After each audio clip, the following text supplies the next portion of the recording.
Et bonjour à tous. Aujourd'hui, on est sur une petite histoire d'horreur. Je vais vous inviter à mettre votre casque ou vos écouteurs, à éteindre votre lumière et vous pouvez aussi fermer les yeux pour une meilleure immersion. On se retrouve tout de suite pour l'histoire d'horreur.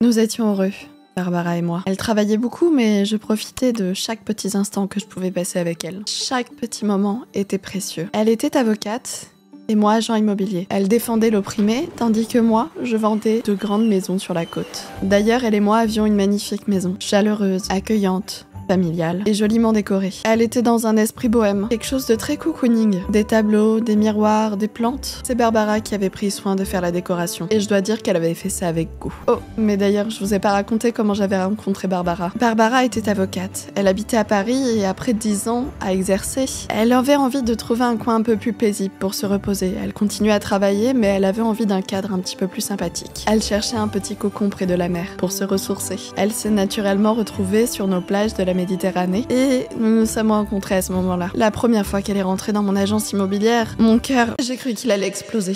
Elle avait des grands yeux, de grands yeux bleus, une bouche magnifique, des hanches incroyables.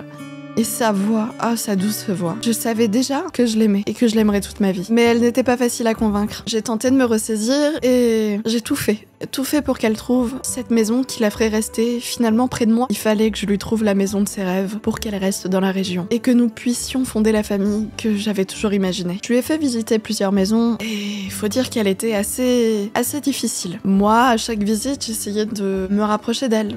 J'essayais de la sonder et de savoir si je lui plaisais un petit peu. J'ai même tenté de lui proposer un café après l'une de nos visites matinales, mais elle a refusé en disant qu'elle avait encore énormément de travail. Elle s'est excusée et puis elle est partie. Mais ce n'était que partie remise, j'en suis sûre. Car une fois, elle a dit oui. Elle a dit oui et nous avons pris ce café. Et après un petit peu d'insistance, je crois qu'elle a commencé vraiment à m'apprécier. Nous avons enfin fini par nous entendre. Et enfin, j'avais trouvé la maison de ses rêves. Une fois le contrat signé, une fois la maison acquise, nous avons filé un parfait amour. Alors oui, elle travaillait tard, elle travaillait beaucoup et on se voyait très très peu, mais chaque instant où je pouvais être avec elle, j'en profitais à fond, vraiment à fond. Ce que je préférais, c'était nos matinées. Elle mettait la musique à fond, souvent du Britney Spears, je crois que c'était sa chanteuse préférée. Et elle se dandinait, elle chantait, elle dansait à tue-tête, tout en se maquillant, en se regardant dans le miroir, en faisant la star. C'était toujours très drôle à regarder tous les matins. Elle rayonnait. Parfois un peu moins. Elle était triste, elle pleurait, elle m'exprimait tout ce qu'elle ressentait. À la fin de ses journées, quand elle allait se démaquiller, c'était pareil, un moment où elle s'exprimait, me racontait sa journée. Nous étions tous les deux dans la salle de bain. Elle me disait ce qu'il n'allait pas. Je détestais la voir triste. Mais le lendemain, tout allait mieux. Elle se remettait à danser et commençait une nouvelle journée toute souriante. C'était super. Parfois aussi,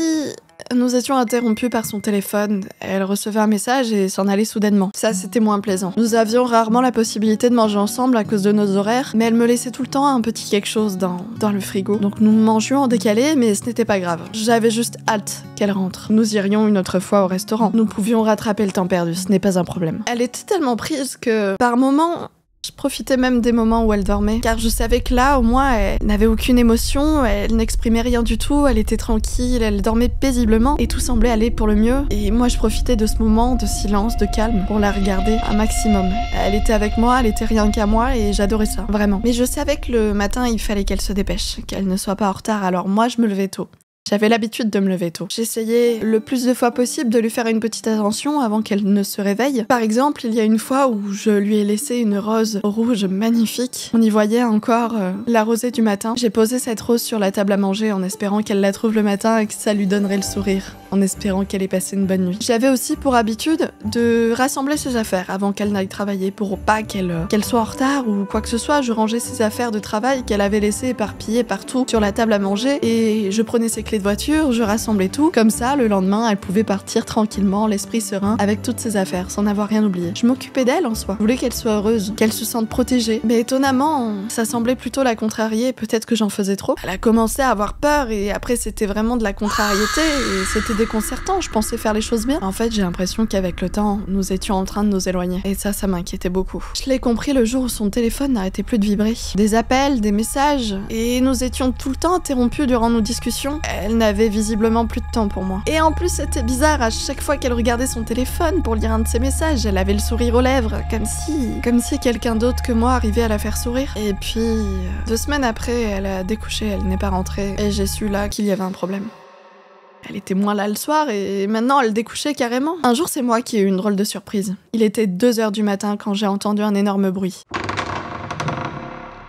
Je me suis levée parce que j'étais accroupie dans mon coin, tranquillement comme d'habitude, et quelle ne fut pas ma vision. Quelle vision horrible. Cet homme qui l'a touchée. Ah, sa langue dans sa bouche. J'ai pas pu m'en empêcher, je me suis pas retenue. J'ai tapé de toutes mes forces sur ce placo qui me séparait d'elle. J'ai tapé jusqu'à faire un énorme trou et pouvoir sortir tout entier. C'était donc cet homme affreux qui la faisait sourire par SMS. C'était ce à quoi je pensais quand je le frappa, à plusieurs reprises, jusqu'à ce qu'il se taise.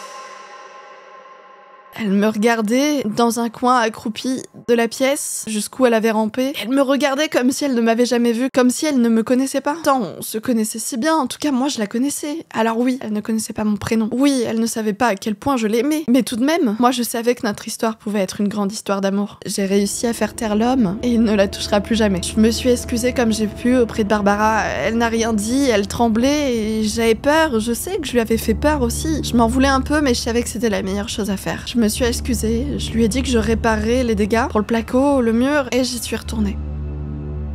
Je suis retournée dans le mur. Voilà, j'espère que cette histoire vous aura plu. Elle m'est venue un petit peu comme ça, mais je pense que vous aurez deviné l'inspiration de... Je sais plus si c'est Boy ou The Boy, qui est un film d'horreur en 2 volets, qui est vraiment très très cool. J'espère que ça vous aura plu et que vous avez un petit peu frissonné tout de même. Faites attention à vous, des bisous.